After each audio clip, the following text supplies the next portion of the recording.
नमस्कार. आज आपण बोलणार आहोत एका अशा लढ्याबद्दल जो सत्तेविरुद्ध आहे, भ्रष्टाचाराविरुद्ध आहे आणि न्यायासाठी आहे. ही गोष्ट आहे आपल्याच आर्थिक व्यवस्थेतल्या एका कायद्याची, एका ढालीची, जी सामान्य माणसाला वाचवण्यासाठी बनवली आहे. चला, एक चित्र डोळ्यासमोर आणूया. एका मोठ्या सरकारी बँकेचं. आतमध्ये काय चाललंय?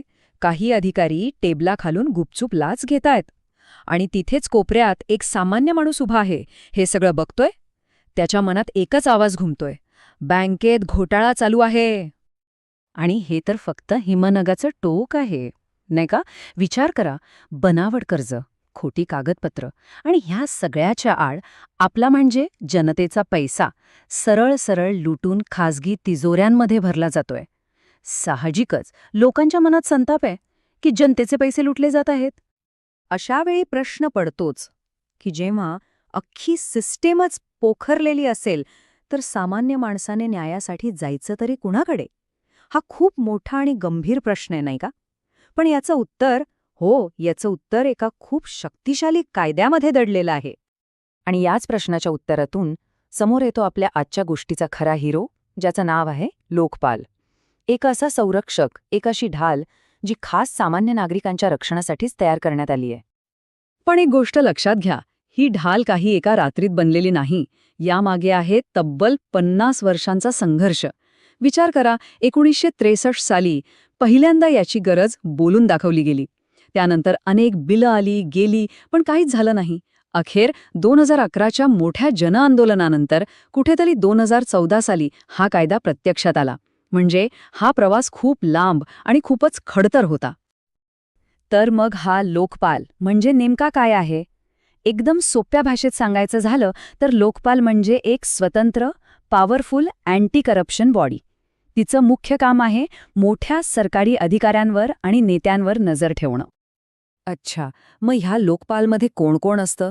तर ही काही साधीसुधी टीम नाहीये. यात एक चेअरपर्सन असतात, जे भारताचे माजी सरन्यायाधीश किंवा सुप्रीम कोर्टाचे न्यायाधीश असतात. त्यांच्या सोबत असतात 8 सदस्य.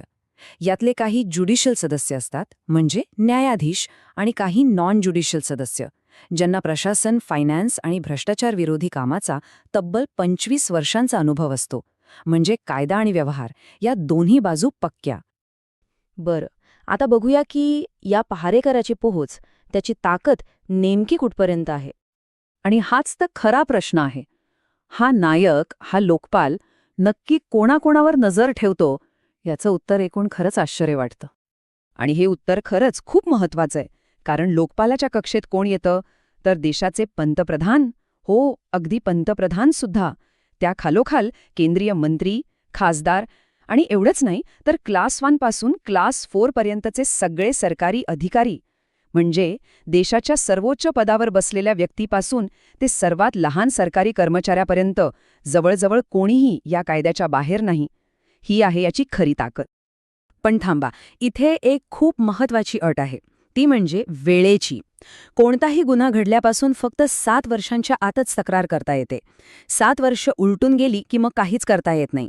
म्हणूनच काही चुकीचं घडताना दिसल्यास योग्य वेळी आवाज उठवणं हे सगळ्यात महत्वाचं आहे. बरं, आतापर्यंत आपण कायदा काय आहे हे पाहिलं. आता येऊया सगळ्यात महत्वाच्या भागाकडे, म्हणजे एक सामान्य माणूस म्हणून आपण या ढालीचा वापर कसा करू शकतो. चांगली गोष्ट ही आहे की तक्रार करण्याची प्रक्रिया खूप सोपी ठेवली आहे. बघा, फक्त 3 सोप्या स्टेप्स आहेत. पहिली स्टेप, लोकपालच्या वेबसाईटवर जाऊन फॉर्म डाउनलोड करा. दुसरी स्टेप, आपल्या ओळखीचा पुरावा, पत्त्याचा पुरावा आणि केसशी संबंधित जे काही पुरावे असतील ते सगळे गोळा करा. आणि तिसरी स्टेप, हे सगळं एकत्र करून आपण पोस्टाने पाठवू शकतो, स्वतः जाऊन देऊ शकतो किंवा ऑनलाईनही फाईल करू शकतो. हे इतकं सोपं ठेवलंय जेणेकरून कुणालाही ते सहज करता यावं. आणि यातली सगळ्यात चांगली बातमी काय आहे माहितीये? या सगळ्यासाठी 1 रुपयाही खर्च येत नाही. हो, लोकपालकडे तक्रार दाखल करण्यासाठी कोणतीही फी नाही. त्यामुळे पैसे नाहीत म्हणून कोणी न्यायापासून वंचित राहणार नाही. ठीक आहे, समजा तक्रार दाखल झाली. मग पुढे काय होतं? न्यायाचं हे चक्र कसं फिरतं? चला, तेही समजून घेऊया. या सगळ्या प्रक्रियेला वेळेचं बंधन आहे. म्हणजे तक्रार आल्यावर आधी एक प्राथमिक चौकशी होते. त्यासाठी 60 दिवसांची मुदत असते. यात जर काही तथ्य आढळलं तर मग सुरू होतो पूर्ण तपास. आणि तो तपास 6 महिन्यात पूर्ण करावा लागतो.